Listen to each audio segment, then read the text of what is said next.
कोते कानन कोनबे के बेटी गे चलल जाहे ससुर गे बेटी गे चलल जाहे ससुर गे बेटी।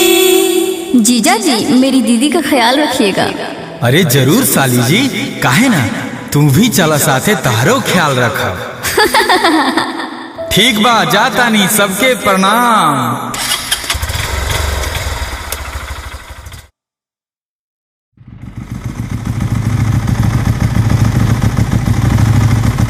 फुल टंकी तेल भर दीजिए।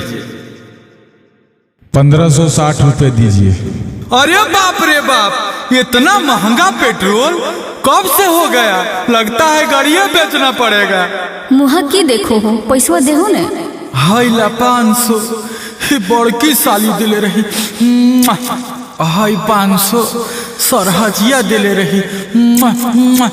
अरे पगला हो की जी, पैसा न देहो। ला भाई सब ले ला। तिलक में देले बगाड़ी न मिलल तेल के रुपैया। तिलक में देले बगाड़ी न मिलल तेल के रुपैया। पेट्रोला बे में चल गइल सारा गोड़ लगैया। पेट्रोला बे में चल गइल सारा गोड़ लगैया। साढ़ू जी देले नमरी बड़की साली बना सोइया।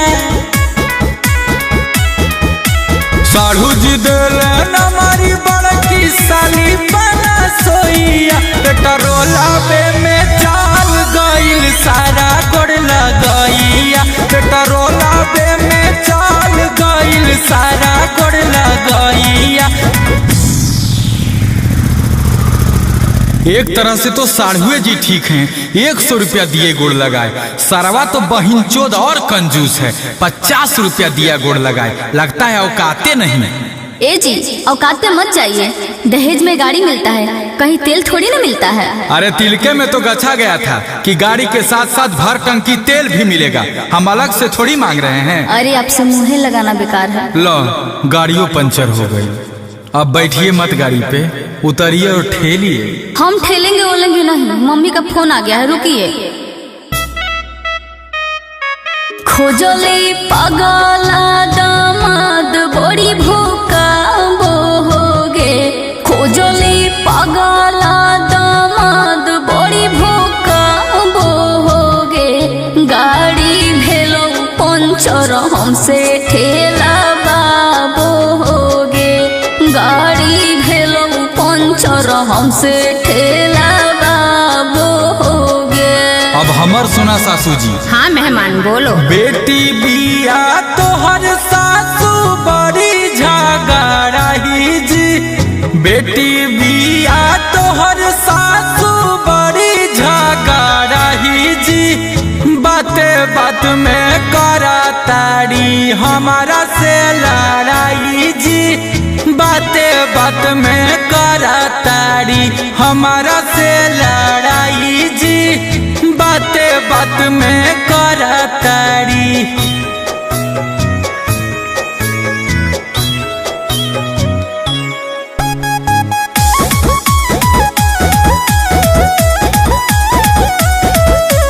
जोर से तनी ठेला हो धनिया लंबा बाजार होइया।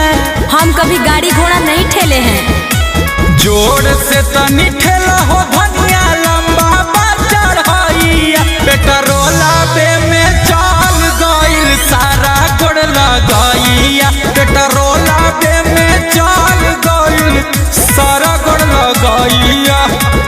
घरे पहुँचली बेटी? आगे की पहुँचबो सुन बताव हियो। कुछ दूर बुलल जाहैगे, कुछ दूर चढ़ल जाहैगे। कुछ दूर बुलल जाहैगे, कुछ दूर चढ़ल जाहैगे।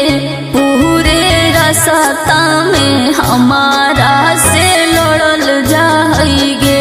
पूरे रास्ता में हमारा से लड़ल जाहैगे। लावा फोन में हम बतियावा तनी। तोहरा से सच सासू देह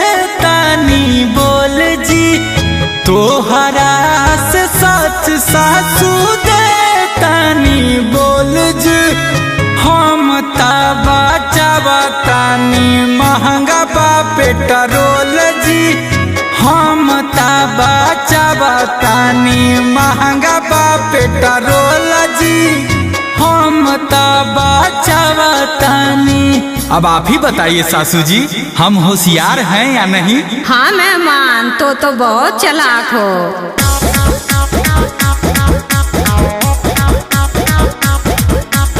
अमनल बेला गुंजन बीतल जा हो समैया जे,